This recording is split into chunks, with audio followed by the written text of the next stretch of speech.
Hello, my friends, and welcome back.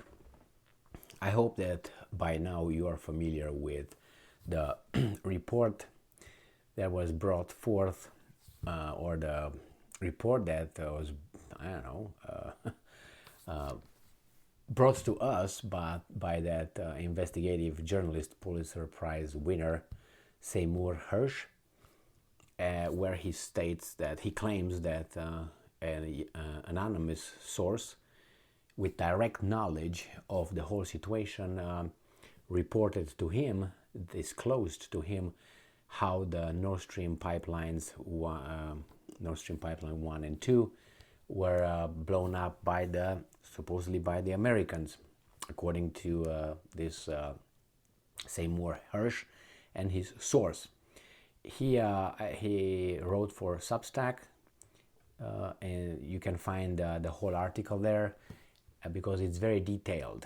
And according to that article and the revelations or disclosures coming from the unnamed source, it was Jake Sullivan of the White House who allegedly, according to these guys, put together the whole thing, and eventually it happened what it happened. What they say, these guys are responsible. You look into that and you read it. I can't really go deeper into that because I don't know. I live in a free world, so I don't want to be too free. But I will mention this.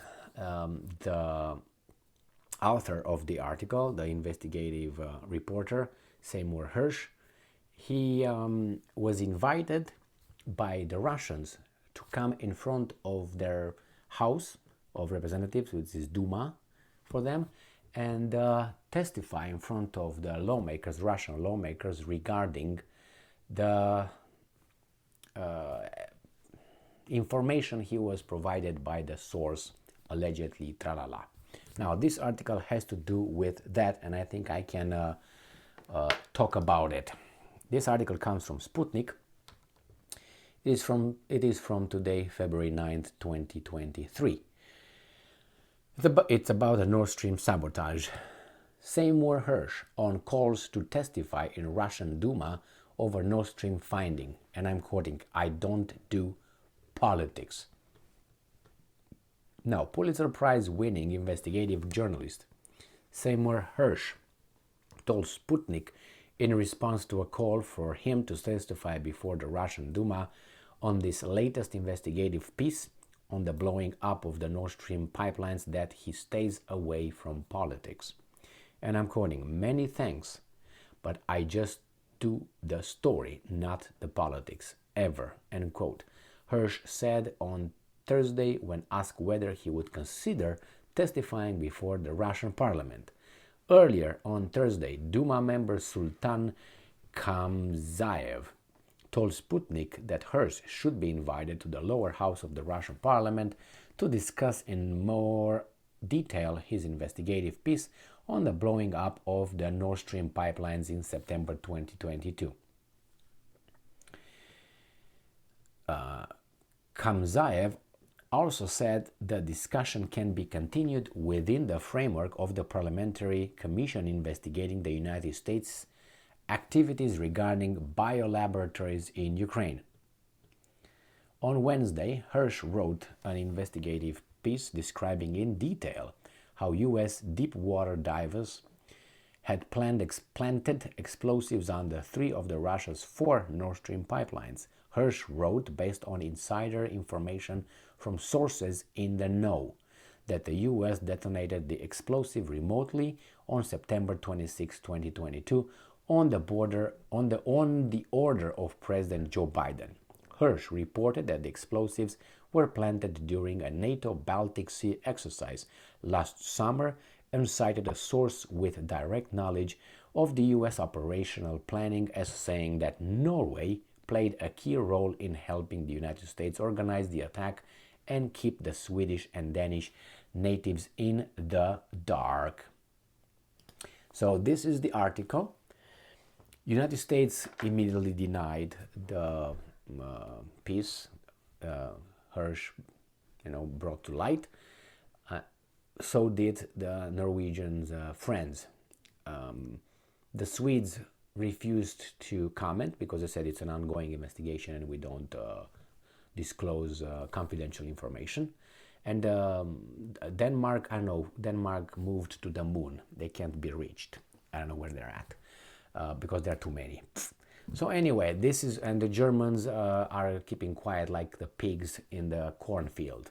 We have a expression in Romania when you do something that you are not supposed to, and you keep quiet like a pig. Why? Because when the pigs escape into the cornfield, they know they're not supposed to be there, probably, and they eat like pigs.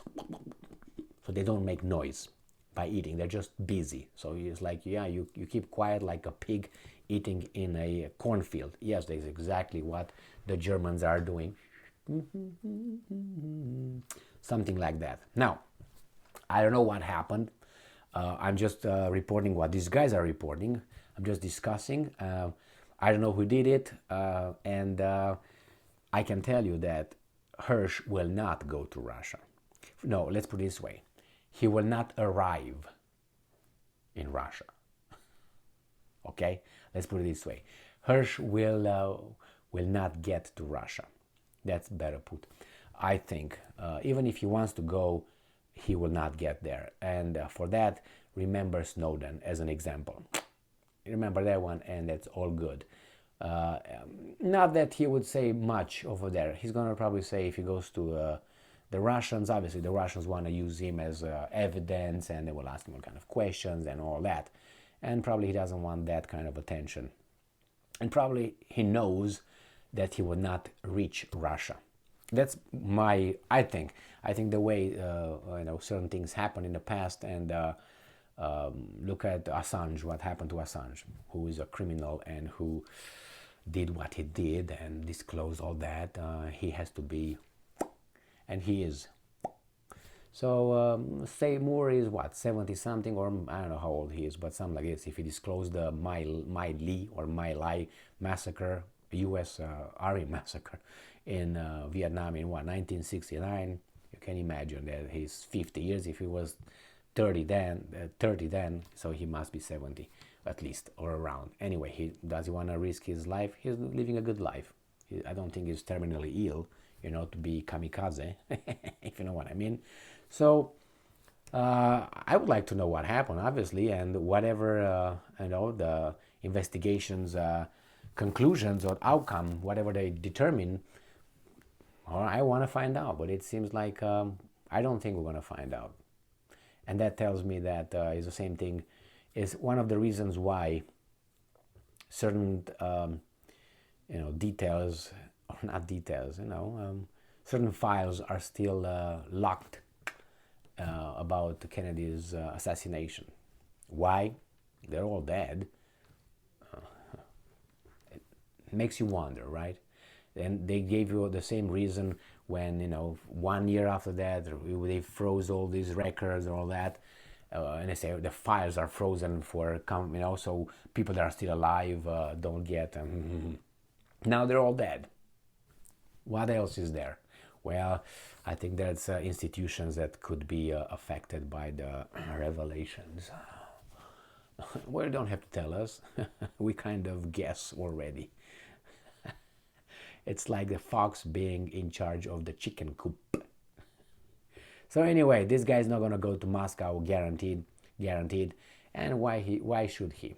He's doing just fine here, and now he's obviously discredited, and he's been discredited according to the weasel mass media, certain kind of mass media. He's been this and he's all discredited. He's all not good. Don't listen to him. He's crazy. I remember when I watched some movies in the past, a long time ago.